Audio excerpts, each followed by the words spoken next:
Welcome back, folks. Alright. Exit. Hey, Massa. Hey, Massa. He looks like an under-tall kind of fellow. An under-tall kind of... He looks like a well-bred chap. Wow, those subtitles are not even close to what they should be.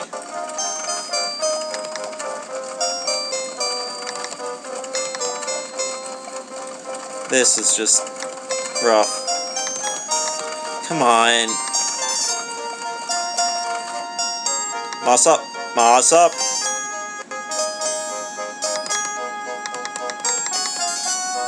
How fortunate that the infant is so quiet. Alright, it would appear as if subtitles aren't working. Sorry, folks.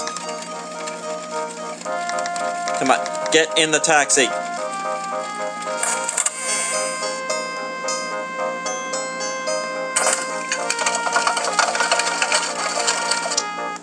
I just saw something for Todd's closest shave in London there. Most people will probably get the Sweeney Todd reference from that.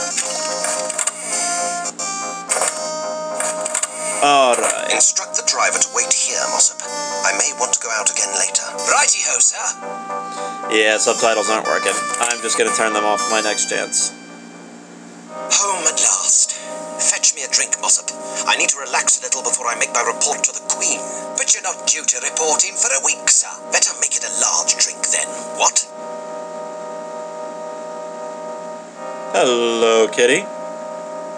Excuse me, Mr. Featherstone Haw, I presume? I can't believe it. No, can I, sir? I don't believe you cannot pronounce my name properly. It's Fanshawe, but it's a talking cat, sir. It speaks English. It's hardly talking English if it can't pronounce one's name. It's perfectly simple. F, silent E, A, silent T, silent H, silent E, silent R, S, silent T, silent O, N. Swap the N and the S, silent E, H, A, U, G, H. Haw! Fanshawe. I'm terribly sorry, Mr. Fanshawe. Please accept my sincerest apology. Very well, but don't let it happen again. What do you want?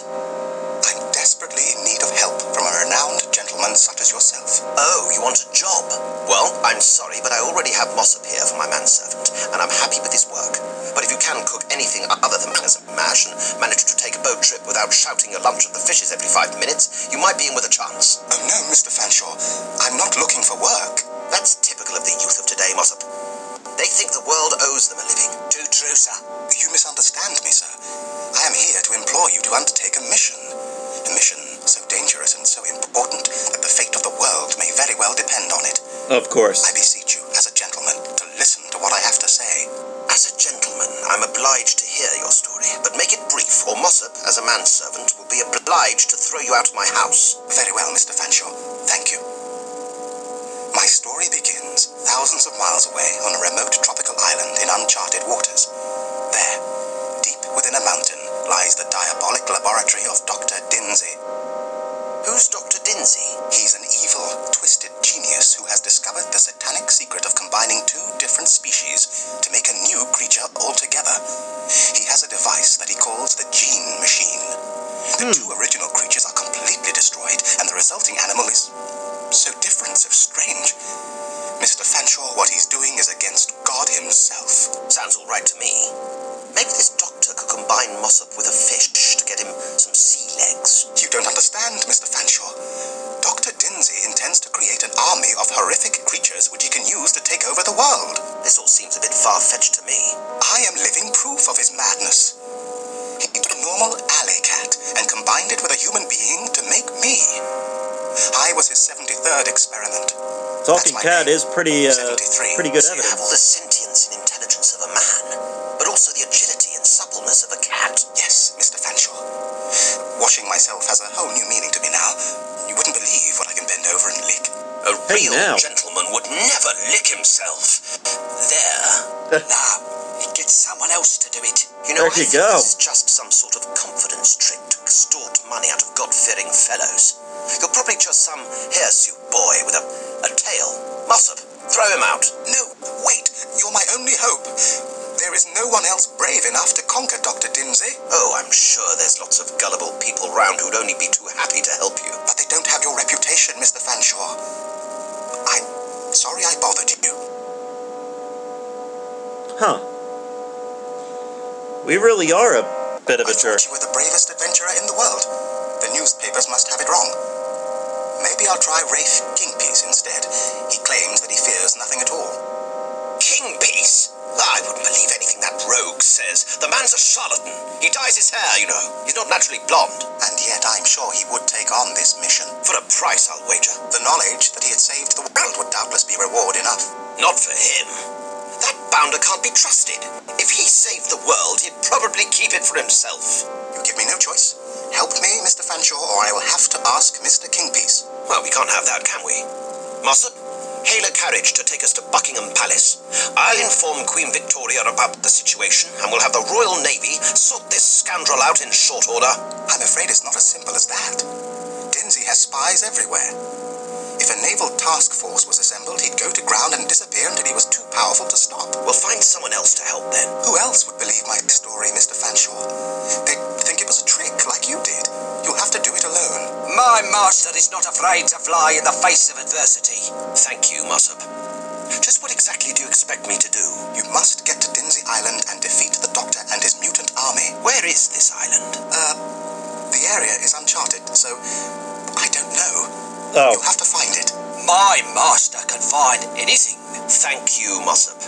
Can you give me a clue, 73? While I was there, I heard the Doctor talking about the only other man who knew the location of the island. A seafarer called Captain Nematode, who shared Dimzy's hatred of the world's governments and who helped him to set up his laboratory. Then we must charter a ship and find this Captain Nematode.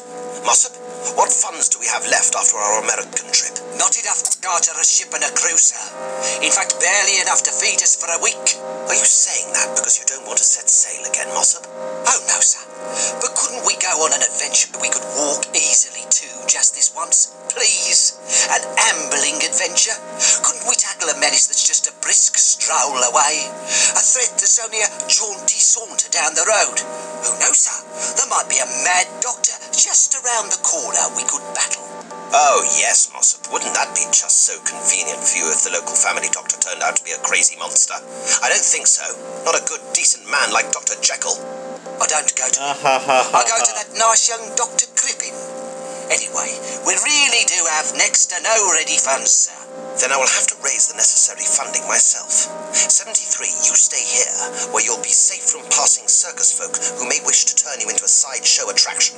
Mossop, we must think of a way to get some money. About £8,000 will do, I should think. £8,000? However will we find that much? Alright, folks. Looks like we are just about out of time, and that's not bad to get a taste of this game and see what's going on. Let me see if I can save. Nope. Save! God dang it. And save! And save!